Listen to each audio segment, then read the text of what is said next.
Guys আজকে 23rd ফেব্রুয়ারি 2025 আজকেই আমাদের ট্রিপ স্টার্ট হচ্ছে দার্জিলিং। প্রথমে মানে মিরিক ভায়া করে তারপরে আমরা দার্জিলিং যাব, তারপরে ওইখান থেকে আমরা আসবো গ্যাংটকে। তো মা দেখলো যে না, আজকেই সব কিছু ক্লিন করে, মানে যেগুলো আকাচা ড্রেস সেগুলো সব ক্লিন করে তারপরে মানে রুম ক্লিন করে তারপরেই যাবে। কারণ ওইখানেও যেগুলো ওয়্যার করব, যে ড্রেসগুলো, সেই ড্রেসগুলোও তো আবার ক্লিন করতে হবে এসেই। তো মায়ের একটুখানি বেশি চাপ পড়ে যাবে, তাই মা দেখলো যে না, আজকে পুরো ক্লিন করে তারপরে যাই। আর এই যে আমি গেছিলাম একটুখানি মুচিপাড়া মার্কেট, বিকজ ওইখানে আমি থ্রেডনিংটা করতে বেশি ভালোবাসি।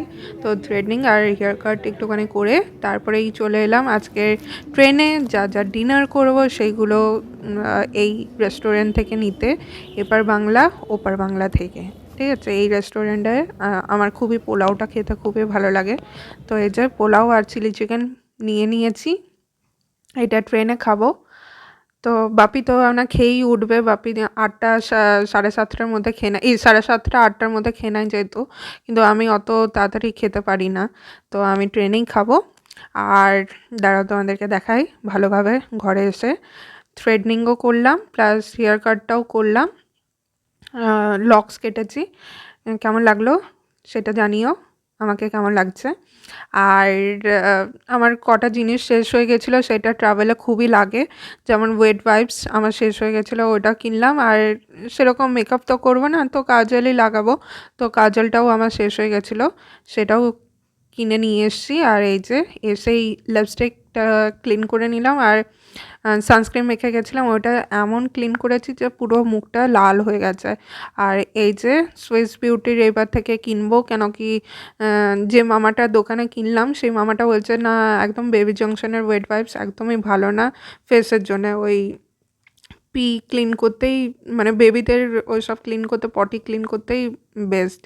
আর এই যে এই আমার রুমটা আমরা লক করে দেবো, তাই আমার বেডকে, তারপরে আমার মামার বাড়ির দাদুকে সবাইকে বাই বাই করে দিলাম। আর এই যে আমাদের লাগেজ, আমাদের 3টে লাগেজ হয়েছে, 3টে ব্যাগ আর একটা সাইড ব্যাগ। এই যে আরও অনেক কিছু ঢোকানো বাকি আছে, তার আগে লাঞ্চটা করে নিই গাইস।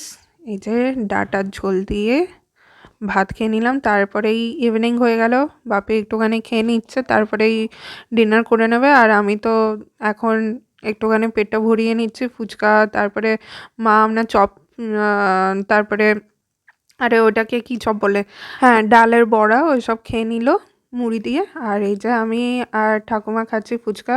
আর ঠাকুমা সকালবেলা থেকে আমাদের জন্য কাঁদছিল বলে মা দেখলো যে না, মনটাকে একটুখানি খুশি করার জন্যে যেটা আমার ঠাকুমার খুবই প্রিয় খাবার, সেটাই মানে স্ন্যাক, সেটাই নিয়ে এসছে।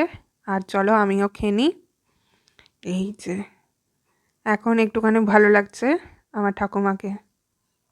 তারপরে আবার ড্রেস চেঞ্জ করতে হবে, মানে রেডি হতে হবে, তো চলো তাড়াতাড়ি খেয়ে নিই ফটাফট।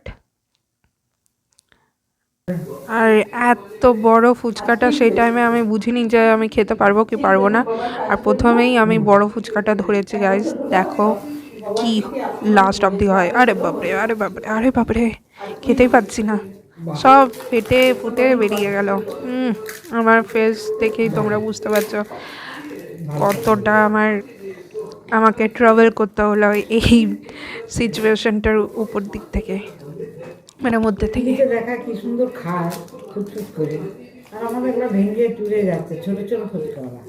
না, আমারটা এত বড়, আমরা এগুলো ছোট ছোট মুখে ঢুকাতে পারছিলাম না, জলটা পুরো বেরিয়ে গেল। বলে গায়ে জল পড়ে না, কিছু না, জল পড়বে কেন, ওদের বানিয়ে দিচ্ছে আর আমরা নিজেরা বানাচ্ছি।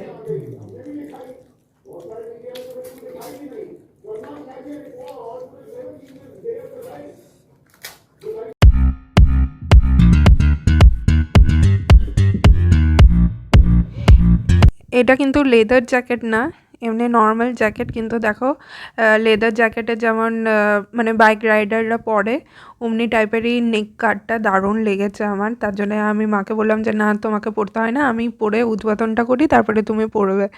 তো এই যে আজকের আমার স্টেশন আউটফিট, ট্রেন আউটফিট বলতে পারো। তারপরে এই যে কচুরি খেয়ে নিলাম আর চা খেয়ে নিলাম গাইস, তারপরেই ট্রেনে চাপবো। Bye bye.